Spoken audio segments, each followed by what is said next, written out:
So I had another question that someone wanted to know. Is coffee bad for your liver? Okay. Well, actually, and I'm going to list the studies down below, it's hepatoprotective. It actually has the ability to protect your liver.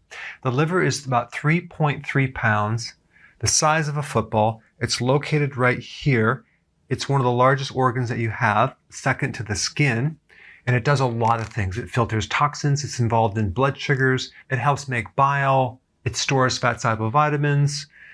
Its main job is to detoxify, though. But it has a total of about 500 functions. And coffee has the capacity to protect liver cells and even decrease liver enzymes. So what is in coffee that can benefit the liver? It's the phytonutrients, plant-based chemical antioxidants, okay? It contains a lot. I listed several right here, and they can help you regulate bile. They have anti-inflammatory effects, increasing vitamin D, stabilizing blood sugars, reducing insulin. Anything that reduces insulin is going to help your liver, because one of the causes of liver damage is high insulin. If you have a phytonutrient that can help minimize that damage, it can improve the liver cells. And it's interesting because coffee actually has more antioxidants than tea, even green tea, and even red wine. And if you're thinking, what about when they roast it? Aren't they destroying the enzymes? Actually, when you roast the bean, you increase the antioxidants, which is quite interesting. But realize that when you grind the coffee bean, okay, and it's exposed to oxygen, you lose a lot of the antioxidants. So if you're going to consume coffee, make sure that the time span between when you're grinding the coffee and you're actually drinking the coffee is not too long, because oxygen can destroy these phytonutrients.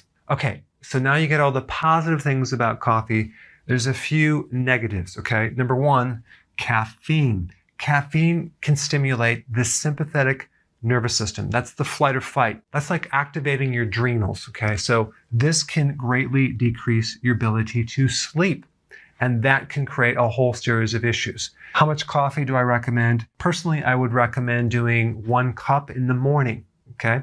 Not before bed. So if you drink it in the morning, obviously it will actually give your system and your liver a chance to break this down so you can actually sleep at night. But if you're drinking too much coffee, you can get an overstimulation of the sympathetic nervous system. I mean, if you ever see the long lines at Starbucks, there's people drinking coffee all day and all night. So if you have fatigue and you're tired all the time and you're drinking coffee to stay awake, you're kind of covering up an underlying problem that you should fix. And if you do have fatigue, I put a link down below of what causes that so you can fix that. But so many people are using coffee to stimulate and boost their energy, but they end up wearing out a part of the autonomic nervous system, and then they have issues down the road, okay? All right, chemicals.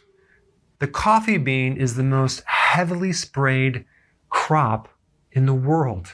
So there's so many chemicals that are sprayed on these coffee beans. So just do organic coffee. Problem solved. All right, last point is this. The more caffeine you consume, the more depletion of certain vitamins, specifically vitamin B1, calcium, and potassium. So if you're consuming too much coffee, you're going to have to put those vitamins back. All right. So that's the end of the video. And now I want you to comment below and tell me, how many cups of coffee do you consume per day, and how large are those cups of coffee?